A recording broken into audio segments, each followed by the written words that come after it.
সুপ্রভাত। কেমন আছেন সবাই বন্ধুরা? আশা করছি ভালো আছেন, যে যেখানেই আছেন। আমরাও ভালো আছি। আর আজকে সকাল থেকে ব্লগটি শুরু করলাম। আর আজকে ব্লগটি বেশ ভালো মজাদার ব্লগ হচ্ছে, ইন্টারেস্টিং। আশা সবাই দেখবেন পুরো ব্লগটি, ধৈর্য ধরে, স্কিপ করবেন না প্লিজ। অনেক কিছুই চমক আছে। শেখার কিন্তু কোনো শেষ নেই, আর শেখার কোনো মানে নির্দিষ্ট কোনো জায়গাও নেই। আমরা কিন্তু ছোট বড় বিভিন্ন জায়গা থেকে কিছু না কিছু শিখতে পারি। সে আমার কাছ থেকে কিছু শেখার হোক, বা কারোর কাছ থেকে আমি কিছু শিখি না শিখি। হ্যাঁ, হয়তো আমার কাছ থেকে, আমি নিজেকে দিয়েই বলছি, হয়তো কিছু শেখার নেই। তাও কি সেটা কি খুব সত্যি হতে পারে? ভগবান কি এমন করতে পারেন? কিছু না কিছু শেখার তো অবশ্যই থাকে। যেমন ধরুন, এই যে মশারিটা গোছাচ্ছি, এই মশারি গোছানোর টেকনিকটা কি সবাই জানে? কেউ কেউ হয়তো অনেকেই জানে, কিন্তু সবাই কি জানে? এটা কি শেখার সত্যিই কিছু নেই? এটাও কিন্তু একটা ধরনের মশারি গুছিয়ে রাখার টেকনিক।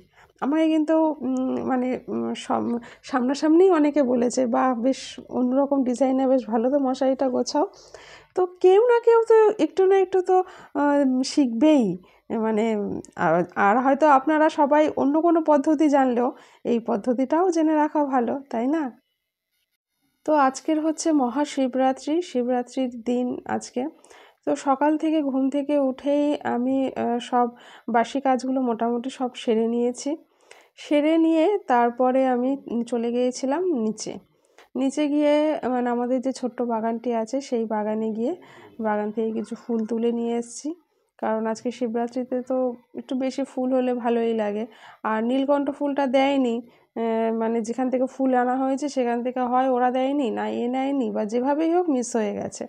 তো আমার গাছে নীলকণ্ঠ ফুল, আর তারপরে আরও জবা ফুল, এইসবগুলো নিয়ে নিলাম। আজকের বিছানার চাদরটা একটু বদলে দিচ্ছি।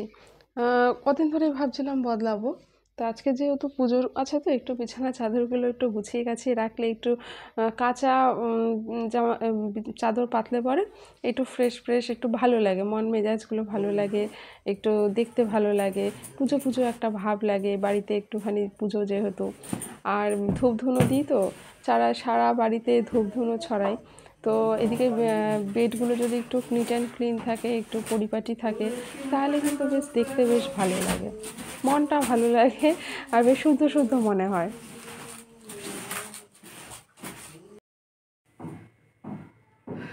স্নান টান করে নিয়েছি, করে নিয়ে এই মানে স্নান তো অনেক আগেই হয়ে গেছে, তারপরে অনেক কাজ টাজ করে নিয়েছি, করে নিয়ে শাড়ি ঠাড়ি পরে নিয়েছি। এই যে এবারে হচ্ছে পুজোটা সেরে নেবো। আর আজকে নীলকণ্ঠ ফুল বাজার থেকে দেয়নি, দেয়নি মানে ঠিক আনেনি। আর আমার গাছে নীলকণ্ঠ ফুল ফুটেছে, তো সেই ফুল দিয়েই পুজো দেবো আজকে।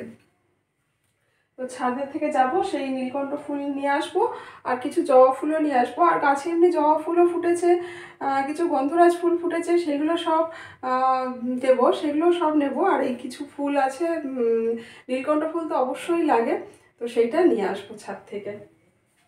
আর আজকে তো সেই রান্নাবান্না ঝামেলা খুব বেশি রাখিনি এই পুজো পার্বণের জন্য।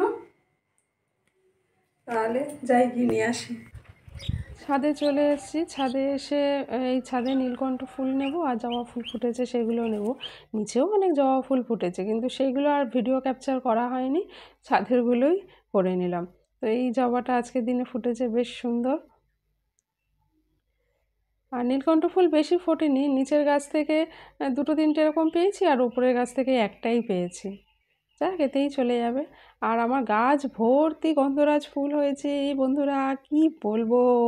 মানে আমি দেখাতে যদি পারতাম, পরের দিন আমি অবশ্যই দেখাবো। মানে এত সুন্দর সারা গাছ জুড়ে গন্ধরাজ ফুল, তো মানে রোজ দিনই আমি এরকম 4-5টা করে ফুল পাচ্ছি। এত ভালো লাগছে, আর গন্ধে যেন ম করছে চারিদিক, মানে অপূর্ব লাগছে। আর আমার এই ফুল এত ভালো লাগে। আর এই যে এই দেখুন, আমি আগের ভিডিওতে বলেছিলাম যে কপালে নেই, গাছের পাকা পেঁপে খাওয়ার কপালে নেই। ব্যাস, ভগবান মনে হয় শুনে নিয়েছে, এইটুখানি আমার পূরণ করে দিয়েছে। দেখুন, পুরো একদম গাছ পাকা, পুরো গোটা পেঁপেটা পেয়েছি গাছ পাকা। মানে এই অন্য সময় পাখিদের ঠুকরে ফুকরে দেয়, এবারও যে একদম স্লাইট একটু বসেনি তা না, তবে একদম গোটা পেঁপেটা পেয়েছি, মানে কোনো পাখির সেরকম খাওয়া নেই।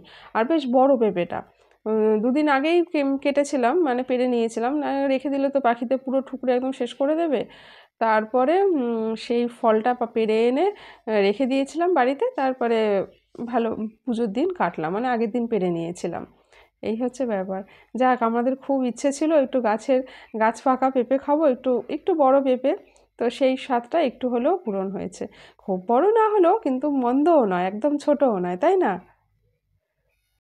আর এই শিব পুজো করতে গিয়ে না একটা কথা শুধু মনে হয় যে আমরা এই যে বিগ্রহ শিবকে যে আমরা এত তুষ্ট করার জন্য উঠে পড়ে লাগি, তা আমাদের বাড়ির শিবটাকে যদি আমরা একটুখানি তুষ্ট রাখি তাহলে তো মনে হয় অনেকটা শান্তি থাকে তার থেকে। হ্যাঁ, ওই বিগ্রহকেও অবশ্যই তুষ্ট আমরা রাখবো, পুজো করব, সবই ঠিক আছে, কিন্তু বাড়ির শিবকেও তো একটুখানি তুষ্ট রাখতে হয়, তাহলে তো সংসারটা শান্তি থাকে। সেটাই তো আসল, না? সেটা তো আগে করা উচিত। তো আমরা তো মানে সেখানেই তো আমাদের অসুবিধা হয়ে যায়, না?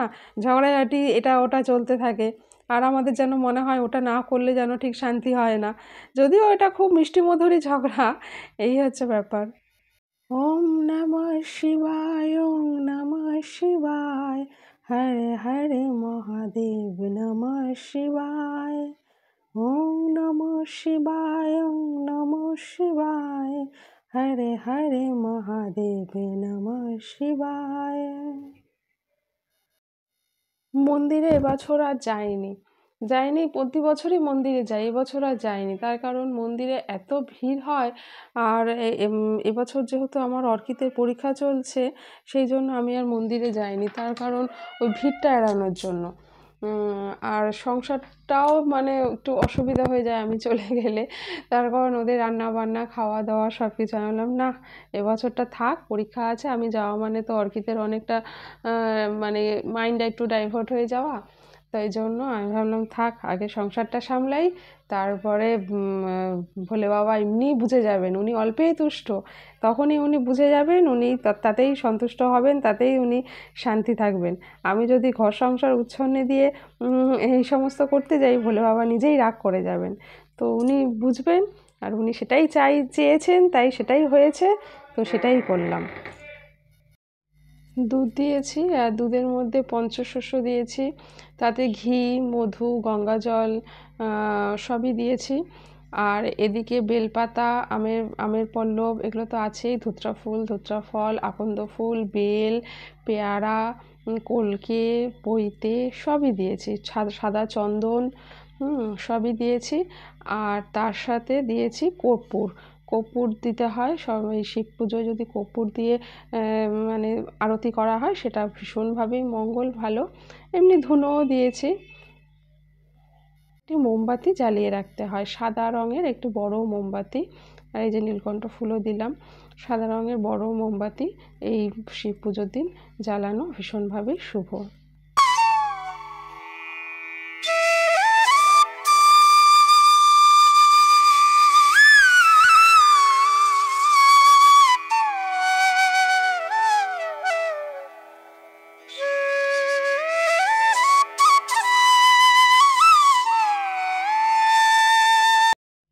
জীবে প্রেম করে যেই জন, সেই জন সেবিছে ঈশ্বর, কথাটা তো আমরা প্রত্যেকে সবাই জানি, কিন্তু এই কথাটাই যদি আমরা একটু মানতে পারি, তাহলেই কিন্তু ভগবান তুষ্ট হন।